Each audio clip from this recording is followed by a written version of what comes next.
Dans ce paysage breton, elles sont emblématiques. Les algues. Elles nous paraissent bien familières, mais on les connaît peu. Si elles ont des points communs avec les végétaux, notamment la photosynthèse, elles possèdent également de nombreuses singularités, comme celle de la reproduction. Ces plantes marines ne font pas de fleurs.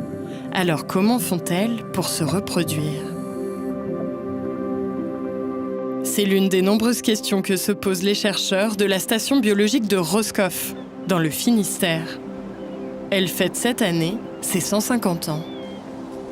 Environ 200 scientifiques étudient la vie marine, et notamment de nombreuses espèces d'algues. Ici, des découvertes historiques ont permis de mieux comprendre leur cycle de vie. Au début du XXe siècle, ici à Roscoff, un chercheur qui s'appelait Camille Sauvageau, qui a élucidé le cycle de vie des grandes laminaires, qui a montré que ça passait par une génération qui était effectivement invisible à l'œil nu, qui était une génération microscopique, et que cette génération microscopique assurait la production de gamètes mâles et femelles. Aujourd'hui encore, les chercheurs étudient cette génération microscopique appelée gamétophytes. Ils arrivent même à les manipuler, à les cloner et à les conserver à ce stade-là. C'est ce qui leur permet de faire naître des algues quand ils le souhaitent. Ces recherches passent par la sélection et la maîtrise de ces cycles de vie, et bien sûr la conservation aussi de toutes ces souches, puisque ici on a des cultures clonales en fait de gamétophytes mâles et femelles, et qu'on peut amplifier au laboratoire et donc ensuite garder comme semence potentielle pour cette algue-là. D'autres chercheurs sont sur une piste pour comprendre un facteur qui pourrait aider la reproduction d'une certaine algue rouge, la Gracilaria gracilis.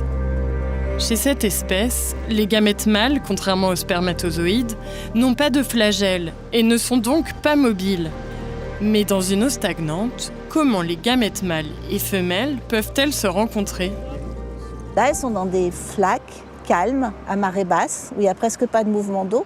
Et donc, on se posait la question, mais comment est-ce que c'est possible que la fécondation soit efficace avec un tel système ? Et donc, on a recherché si jamais ces petits animaux qu'on voyait à chaque fois sur le terrain associés à l'algue, pouvaient participer à la fécondation.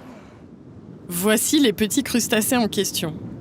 On les appelle des idotés.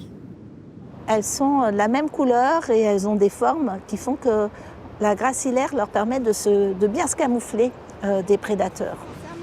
Leur hypothèse, c'est qu'elles pourraient jouer le rôle de pollinisateurs en transportant les gamètes mâles vers les algues femelles. Pour leur expérience, ils doivent prélever des algues. Après de nombreuses années d'essais, l'équipe a enfin réussi à vérifier cette hypothèse en laboratoire. Une première mondiale. Pour cela, les chercheuses ont élevé des idotés pour leurs expériences.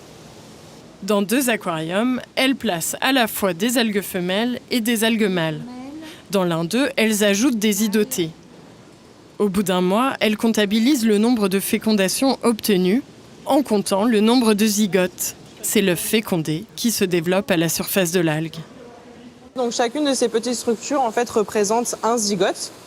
Et donc on va compter le nombre de structures sur du coup la branche sur le thalle de l'algue. On va également mesurer la longueur de chaque fragment. Et comme ça, on aura un ratio, en fait, on a un nombre de fécondations, donc un nombre de zygotes par centimètre de thalle. Résultat, il y a 20 fois plus de fécondation avec les idotés que sans.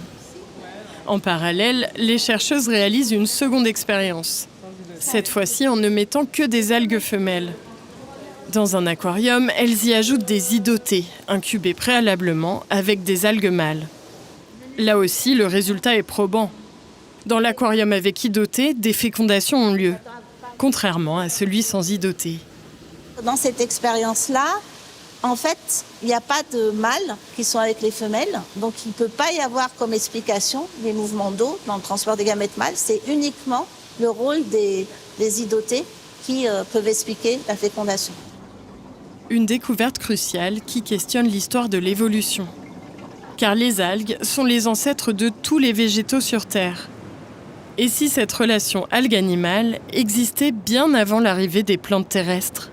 Ça antidate l'apparition des relations entre les animaux et les plantes. Donc du coup, pour le moment, on pensait que c'était arrivé bien après la sortie des plantes de l'eau vers la terre.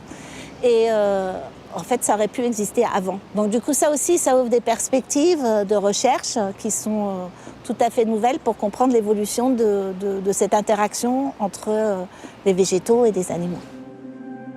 Les chercheurs travaillent également avec les producteurs d'algues. Cette collaboration permet d'échanger savoir et retours d'expérience.